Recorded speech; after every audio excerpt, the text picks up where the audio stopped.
Bueno, ¿cómo están todos? Yo soy Leonardo Chan, ya creo la mayoría me conoce. Soy neurocirujano, me dedico a realizar neurocirugía funcional, ¿sí? Hice residencia en el Hospital El Cruce y trabajo en un equipo transdisciplinario que realizamos tratamiento del dolor, ¿sí? En el mismo también participa el doctor Orellana.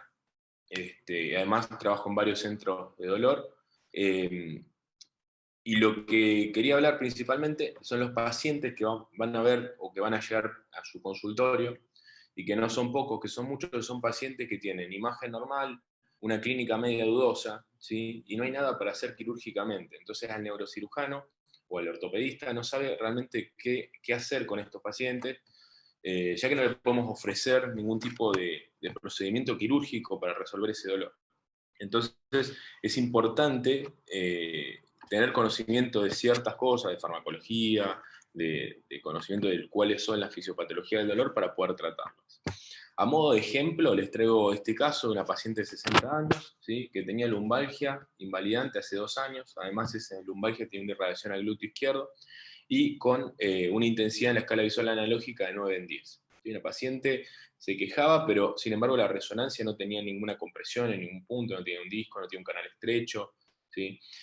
Ese dolor lo describía como constante, ¿sí? El DN4, ese dolor era negativo. El DN4 es una escala que utilizamos en dolor, que nos permite saber qué tipo de dolores que tiene la paciente, más que nada para determinar si el dolor es neuropático o no. Si los pacientes le preguntamos si ese dolor cómo es, si quema, si siente un frío doloroso, si siente un shock eléctrico, si siente parestesias en la zona del pie, si siente que clavan agujas. Bueno, de toda esta lista, si tiene 4 de estos ítems positivos en la descripción de su dolor, nos habla de que ese dolor es de origen neuropático, ¿sí? En ese caso, el tratamiento va dirigido de otra forma. Cuando un dolor es neuropático, vamos a utilizar antineuríticos para tratarlo, realizar bloqueos, en el caso de tener una hernia de disco, operarla. Pero en muchos casos van a ver que el dolor no es de características neuropáticas y que el paciente no tiene nada en la imagen. Este dolor de esta paciente, que era en lumbar, ¿sí? Y que se irradiaba hacia el glúteo izquierdo, aumentaba con el ejercicio, el estrés y el frío, y disminuía con el reposo. Venía ya dando vueltas por muchos médicos, ¿sí? Hace mucho tiempo, y le habían dado, o estaba tratada actualmente con tramadol 50 miligramos cada 8 horas, diclofenac 75 cada 12 horas, que después vamos a hablar de eso, porque no es bueno, pregabalina 75 al día, que es una dosis subterapéutica, y venía también con múltiples aplicaciones de corticoide intramuscular de depósito, ¿sí? Que le habían generado un síndrome similar a un Cushing. Además, gastritis por la medicación, depresión, insomnio, ¿sí? Y ansiedad. Es más, la paciente lloraba en la consulta y refiere que aumentó 10 kilos en los 2 últimos años. ¿Sí? Así que un caso bastante complejo y que la mayoría podemos ver en nuestros consultorios.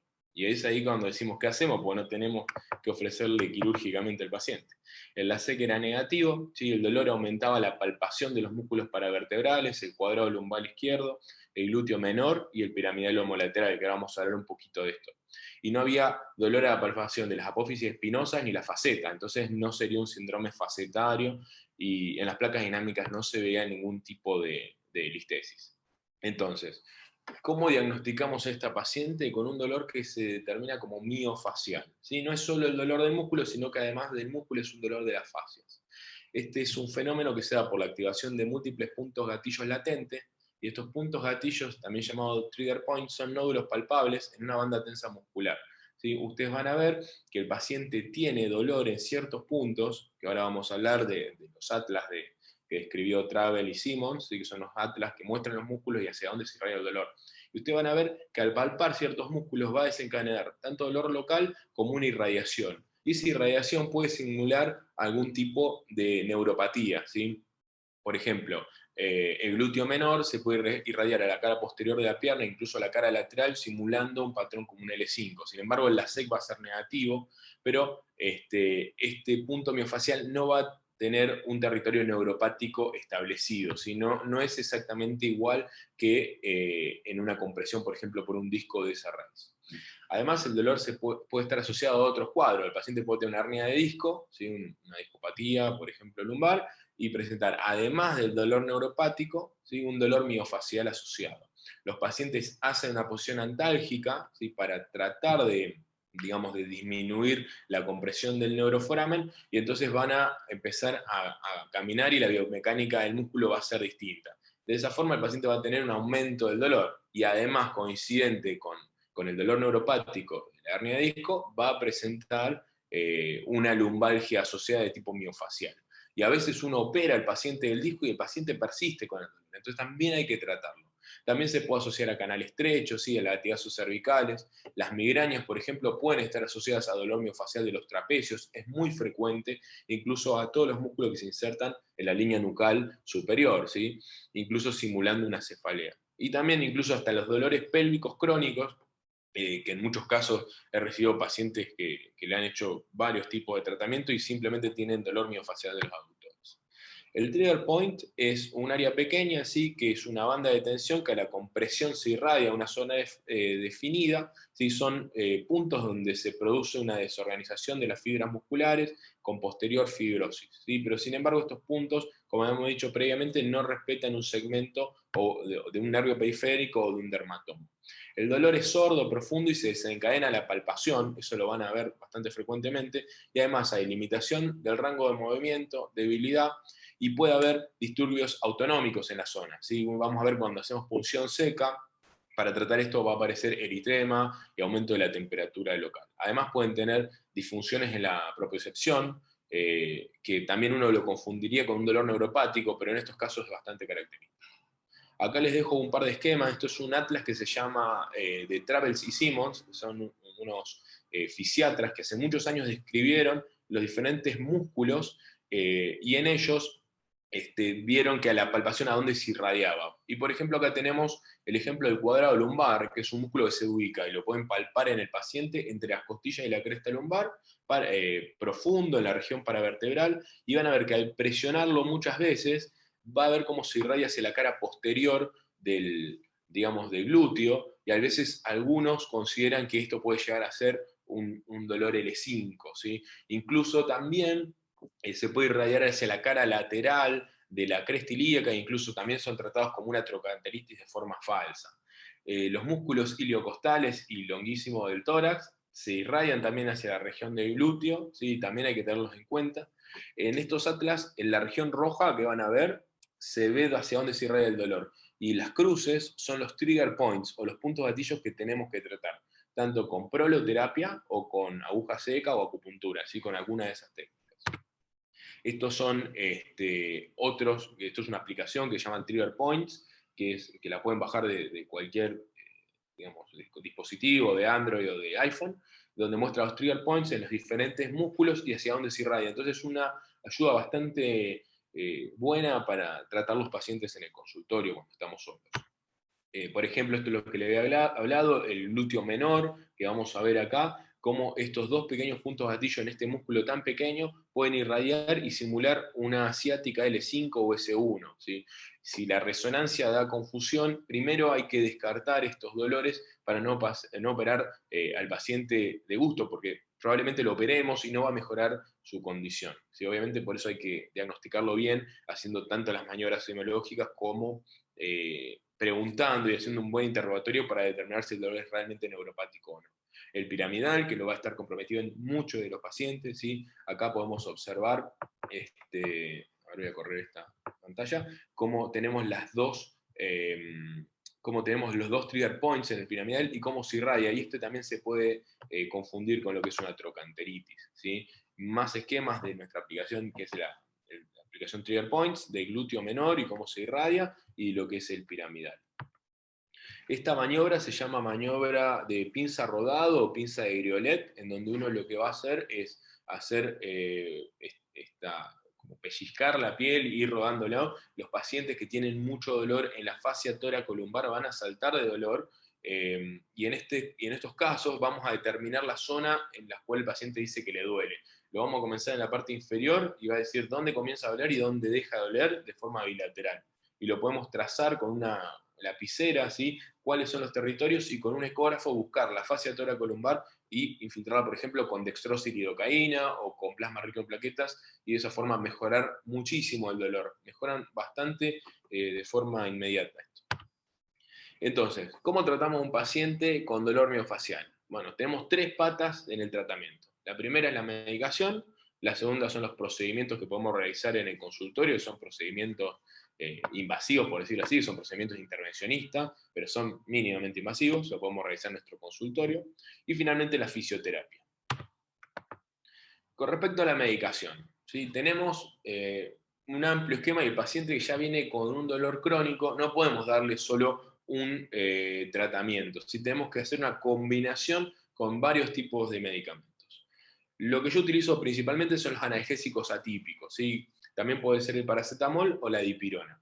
El paracetamol, por ejemplo, o la dipirona, a diferencia de otro tipo de AINES como el ibuprofeno o como el diclofenac, uno los puede dar de forma, digamos, libre, con la dosis adecuada, y disminuir el riesgo de sangrados digestivos, que eso es bastante frecuente que aparezca en los pacientes que están tomando hace mucho tiempo diclofenac, por ejemplo.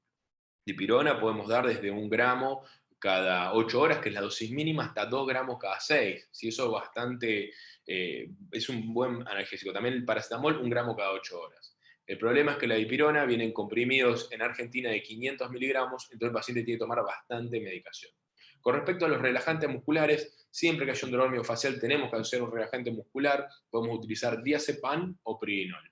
En general, no darlo más de 2 semanas, ya que el diazepam, como es una benzodiazepina, al igual que el clonazepam, pueden disminuir el sueño REM. ¿Sí? Entonces, al disminuir el sueño REM, lo que hacen es que los pacientes no relajen los músculos y de esta forma fomentar el dolor miofacial. Por otra parte, está demostrado que las benzodiazepinas a la larga pueden producir demencia, ¿sí? Entonces uno tiene que evitar el uso de forma crónica, máximo 2 semanas, a veces podemos extendernos hasta 1 mes. Antidepresivos que vamos a utilizar, tenemos los tricíclicos y los duales. Y ustedes dirán, ¿por qué en un dolor muscular vamos a utilizar antidepresivos? Bueno, por un lado, los podemos utilizar incluso mucho en los dolores neuropáticos, ya que potencian bastante el efecto de la pregabalina o el gabapentin y otros antineuríticos. Pero en los casos de dolor muscular, hay 2 mecanismos que son la sensibilización primaria y la sensibilización secundaria.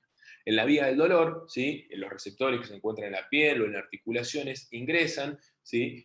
Por una neurona hacia el ganglio de la raíz dorsal, van a hacer la primera sinapsis, luego van a ingresar al asta posterior de la médula, ascender por el lado espinotalámico lateral, llegar hasta el tálamo y hacer diferentes, digamos, estaciones hasta llegar a la corteza sensitiva primaria.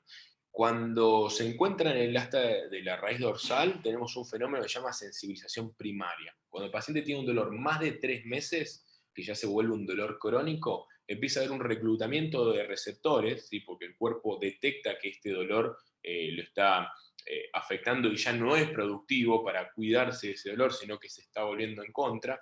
Y entonces estímulos que previamente no producían dolor van a empezar a producir dolor. Los antidepresivos actúan a este nivel.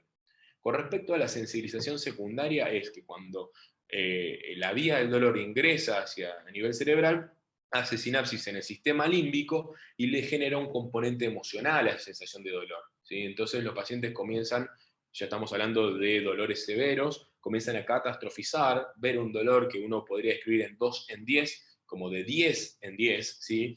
Y además sumarle depresión, ansiedad, etc. Esta medicación, como la amitriptilina, por ejemplo, puede ayudar bastante a tratar estos dolores. La amitriptilina vamos a dar 25 miligramos como dosis inicial, podemos empezar por la mitad, por los efectos adversos que produce, y subirla hasta 75.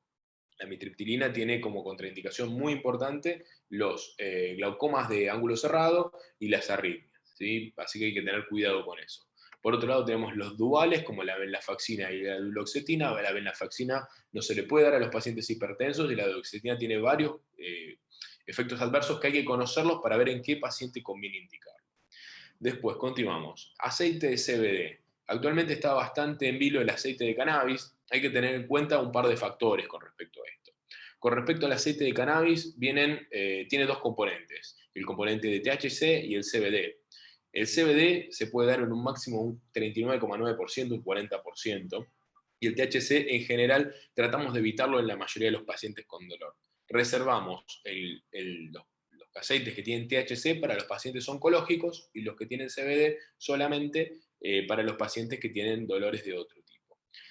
¿Cómo actúa? Principalmente disminuye el requerimiento de opioides, ya que, digamos, hace o utiliza este tipo de receptores digamos, similares a los de morfina, y cosas a tener en cuenta, por lo menos en Argentina, comprar aceites de cannabis o que los pacientes compren aceites de cannabis que se vendan por una farmacia, realizados por un laboratorio, ya que pueden tener no solo una desproporción en el nivel de CBD y THC, sino que también corremos un riesgo, que lo vemos bastante en los pacientes inmunocomprometidos, por ejemplo con cáncer, que le damos aceite de cannabis, que durante la etapa de floración, la planta de cannabis puede tener unos hongos, desarrollar unos hongos que se llaman aspergillus, y los pacientes inmunocomprometidos generalmente desarrollan aspergillosis pulmonar, incluso hasta criptococcus cerebral. ¿Eso por qué se produce? Porque requiere un proceso de esterilización el aceite que son unas máquinas muy costosas que en Argentina no están disponibles actualmente. O sea, generalmente tenemos que comprar aceites importados, por lo menos hoy en día. Y finalmente, tratamientos tópicos como geles de lidocaína transdérmica, crema de dextrosa al 25%, incluso los pacientes pueden moler comprimidos de amitriptilina, mezclarlo con la crema de dextrosa y utilizarlo localmente. También esto sirve para los dolores de tipo neuropático, pero para el dolor muscular andan bastante bien. Con respecto a los procesos o procedimientos invasivos, vamos a hablar de tres. De la acupuntura, ¿sí? Que en mi caso yo lo utilizo como si fuera punción seca.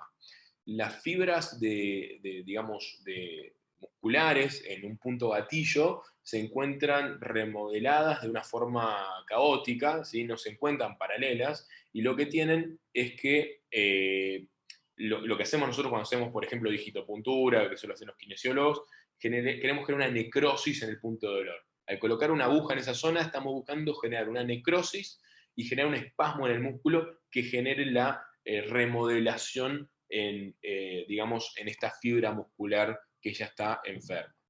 ¿Sí? Podemos usar acupuntura en estos puntos gatillo.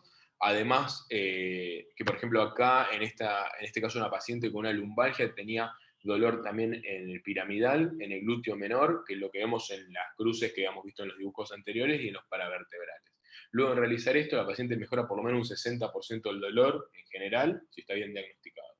Y finalmente, lo que es la proloterapia, el plasma rico en plaquetas. La proloterapia consiste en colocar dextrosa al 5% junto con lidocaína al 0,5% en ciertos puntos gatillo, y de esa forma la glucosa promueve la regeneración de fibras colágenas y los pacientes tienen un alivio bastante interesante. En general, luego de realizar esto, tiene un alivio del 20% acumulativo en las sesiones que se van realizando.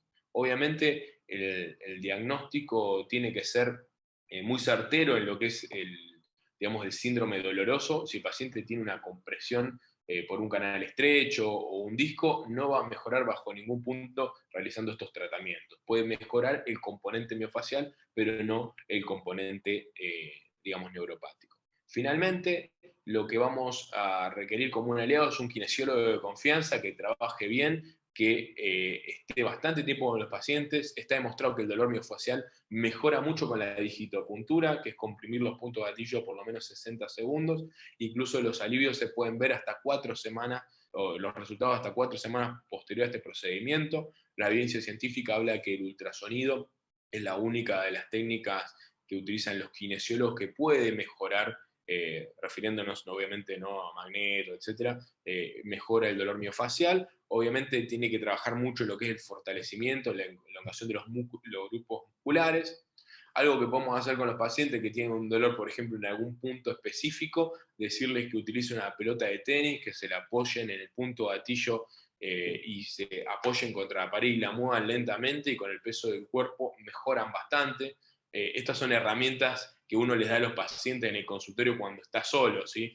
Y también que utilicen calor local, con las almohadillas térmicas no prendidas a fuego y no más de 10 minutos 3 veces al día, que eso incluso se vuelve contraproducente.